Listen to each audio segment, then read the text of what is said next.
अस्सलाम वालेकुम students, I hope कि आप सब ठीक ठाक होंगे।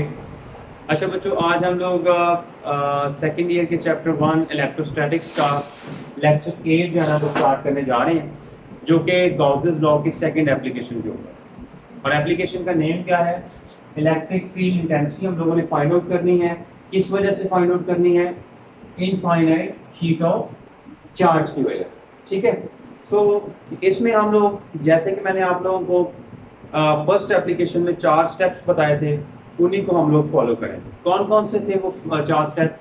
पहला स्टेप बच्चों हमारे पास ये था कि हम लोग सबसे पहले जिस पॉइंट पे हमने इलेक्ट्रिक फ्लक्स फाइंड आउट करना होता था, उसमें से एक गुजरने वाली गॉसियन सरफेस, जिसको हम एक इमेजिनरी सरफेस कहते हैं, मींस उसे हम जस्ट तसव्वुर करते हैं, एक्चुअली उसकी कोई एग्जिस्टेंस नहीं होती, उसको हमने सबसे पहले कंसीडर करना। ठीक है, फिर हम लोगों ने चार्ज फाइंड आउट करना है जो उस क्लोज सरफेस में इनक्लोज होगा। जैसे एक फुटबॉल को आप एक क्लोज सरफेस कंसीडर कर लें, तो फर्स्ट ऑफ ऑल आप क्या करेंगे कि आपने अगर इलेक्ट्रिक फ्लक्स फाइंड आउट करना है तो आप लोग क्या करेंगे, सबसे पहले पॉइंट, जिस पॉइंट पे आप इलेक्ट्रिक फील्ड इंटेंसिटी निकालना चाहते हो उस पॉइंट में से गुजरने वाली गॉसियन सरफेस कंसीडर करेंगे। ठीक है, उसके बाद आप उस फुटबॉल के अंदर जो चार्ज इनक्लोज होगा उसको फाइंड आउट करेंगे। ठीक है, इसके बाद जो थर्ड नंबर पे जो चीज़ हमारे पास आ जाएगी, उसमें हम लोग इलेक्ट्रिक फ्लक्स फाइंड आउट करेंगे। और फोर्थ स्टेप में हम गॉसेस लॉ को अप्लाई करके हम लोग इलेक्ट्रिक फील्ड इंटेंसिटी निकालेंगे। इन्हीं स्टेप्स को हम लोग बच्चों फॉलो करेंगे electric field intensity find out करने के लिए। किसकी वजह से? Due to infinite sheet of charge की वजह से। तो टॉपिक स्टार्ट करते हैं जी अपना। तो बच्चों डायग्राम में बनाने जा रहा हूँ। फर्ज करें आपके पास एक इनफाइनाइट शीट ऑफ चार्ज, ठीक है ना, इस तरह से।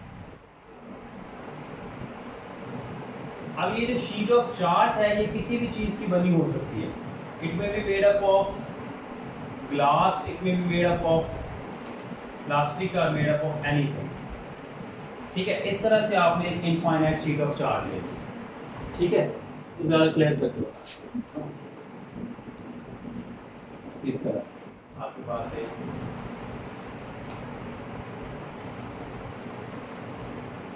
ठीक है। अब ये इस जो शीट ऑफ चार्ज है इसके ऊपर चार्ज डिस्ट्रीब्यूट करवाना है, लेकिन वो चार्ज कैसे डिस्ट्रीब्यूटेड होगा? वो यूनिफॉर्मली डिस्ट्रीब्यूटेड। मींस बच्चों यूनिफॉर्म का मतलब क्या होता है कि वो इक्वली डिस्ट्रीब्यूटेड है, कि ये नहीं है कि किसी इसके एक पार्ट में तो चार्ज बहुत ज़्यादा अमाउंट में कॉन्सेंट्रेटेड है और दूसरे पार्ट में चार्ज मौजूद ही नहीं, ऐसा नहीं है। पॉजिटिव चार्ज है और वो यूनिफॉर्मली डिस्ट्रीब्यूटेड है। इसके पूरे सरफेस एरिया के ऊपर चार्ज की अमाउंट क्या है? सेम है हर जगह पे। ठीक है, अब ये तो हमारी हो गई इनफाइनाइट शीट ऑफ चार्ज, जिसके ऊपर पॉजिटिव चार्ज जो है वो स्कैटर है। हम लोगों ने क्या फाइंड आउट करनी है? Electric field intensity find out करनी है। अब हमने वो पॉइंट देखना है जिस पे वो हम फाइंड आउट करना चाह रहे हैं। फर्ज करें बच्चों वो पॉइंट हमारे पास ना यहाँ पे मौजूद है। Consider P be the point where you want to find out the electric field intensity due to this infinite sheet of charge। ठीक है, अब क्या करना है? पहला स्टेप आपको पता है क्या होता है? Gaussian surface। First of all, you will construct a surface which is called a Gaussian surface, जो उस पॉइंट में से गुजर रही होगी जिस पॉइंट पे आपने क्या फाइंड आउट करना है? इलेक्ट्रिक फ्लक्स फाइंड आउट करना है। चलेंगे, इसको आप इस पॉइंट में से गुजरने वाली एक सरफेस यहाँ पे कंस्ट्रक्ट करेंगे, जो कि एक सिलेंडर की फॉर्म, किस फॉर्म में बच्चों? सिलेंडर की फॉर्म। अब इस सिलेंडर को आपने पास करवाना है इस सरफेस में से। जैसे आप, अगर मैं आपको एग्जांपल दूं, फर्ज करें ये जो मेरा हाथ है ये क्या है? ये वो शीट ऑफ चार्ज है जिसके ऊपर पॉजिटिव चार्ज डिस्ट्रीब्यूटेड है, और इसको मैं सिलेंड्रिकल सरफेस मान लेता हूँ। जो मेरी गॉसियन सरफेस है वो इसमें से पास कर रही है ऐसे। ठीक है, ये वो इनफाइनाइट शीट ऑफ चार्ज है और this is the Gaussian surface which is passing through the infinite sheet of charge.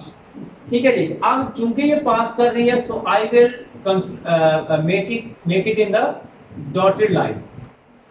जहां पे भी डॉटेड लाइन आ जाएगी वहां पे समझ जाना है कि this is passing through it, कि ये जो सिलेंडर है it is passing through this close surface या through this infinite sheet of charge. इसको अब आगे भी बढ़ा दें थोड़ा, सरफेस को लंबा कर दें ताकि हमें कैलकुलेशन है। तो this is called the Gaussian surface.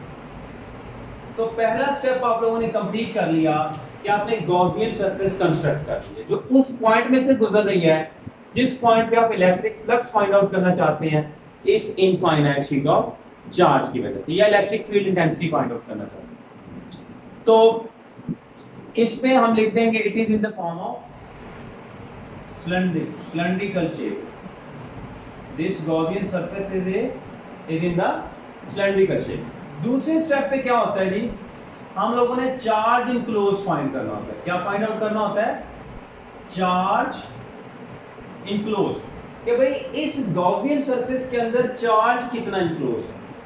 अब अगर मैं कहूं कि ये इनफाइनाइट शीट ऑफ चार्ज है, अगर इसका एरिया बच्चों मान लें कि ये ए है पूरी शीट का, ठीक है, या अगर हम लोग इस जो हमारा सिलेंड्रिकल शेप में गॉसियन सरफेस है इसका एरिया हम मान लें ए है, तो जो चार्ज इस पे जो डिस्ट्रीब्यूटेड होगा वो क्या कहलाएगा? It will be called sigma.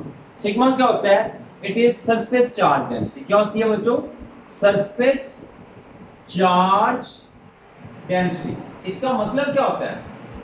इसका मतलब है कि चार्ज जो भी इनक्लोज है, फर्ज करें वो क्यू है, इक्वली डिस्ट्रीब्यूटेड है, यूनिफॉर्म है, तो per unit area this will be called sigma, and sigma is called surface charge density. Second step में हमने चार्ज फाइंड आउट करना है, so Q will become equals to sigma A.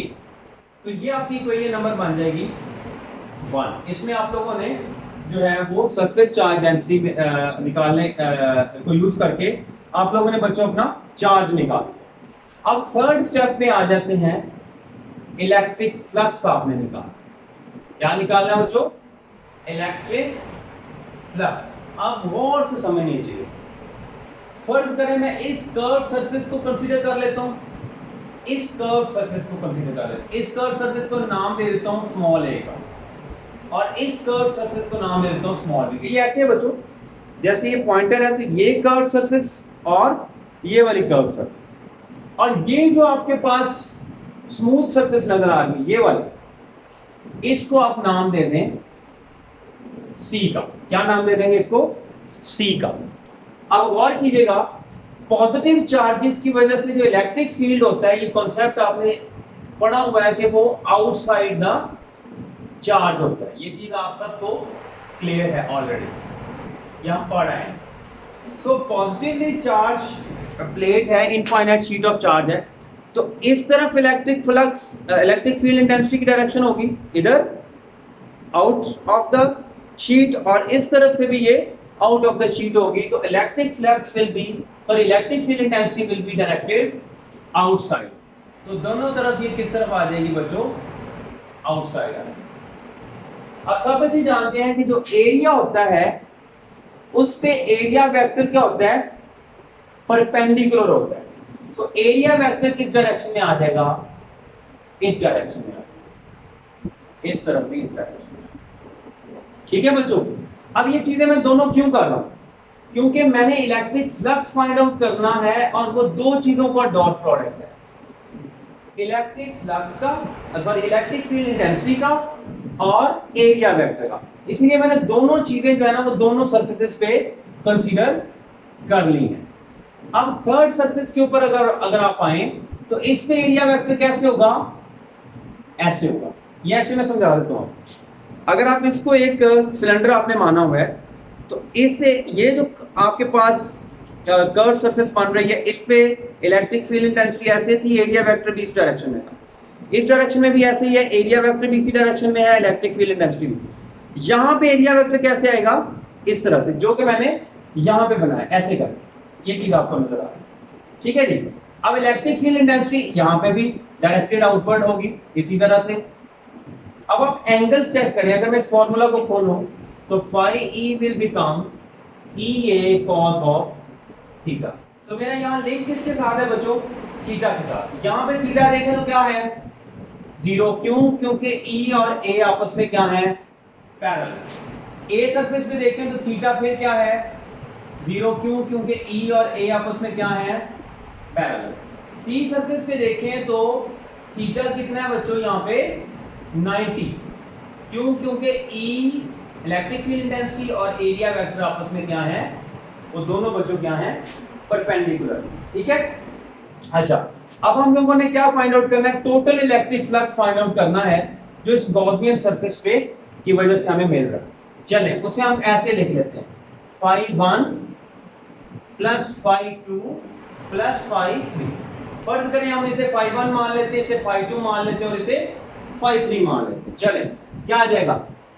E dot A plus, sorry इसको अब यूं लिखें, ई ए cause of, surface 1 पे अगर लेंगे तो एंगल कितना है बच्चों? 0 डिग्री। सरफेस 2 पे लेंगे ई ए कॉज ऑफ, यहां पे भी एंगल कितना है? 0 डिग्री। और 3 पे क्या आ जाएगा? ई ए कॉज ऑफ, यहां पे बच्चों एंगल कितना है? 90 डिग्री। अब आपको cos की वैल्यू का पता है, cos 0 क्या होता है? 1, cos 90 क्या होता है आपके पास? वो होता है हमारे पास 0। तो ये सारी टर्म क्या हो जाएगी? थर्ड टर्म क्या हो जाएगी? 0। कौन सी टर्म्स बचेंगी? 2 टर्म्स आपके पास बचेंगी। ठीक है, यहां पे हम लोग लिख लेते हैं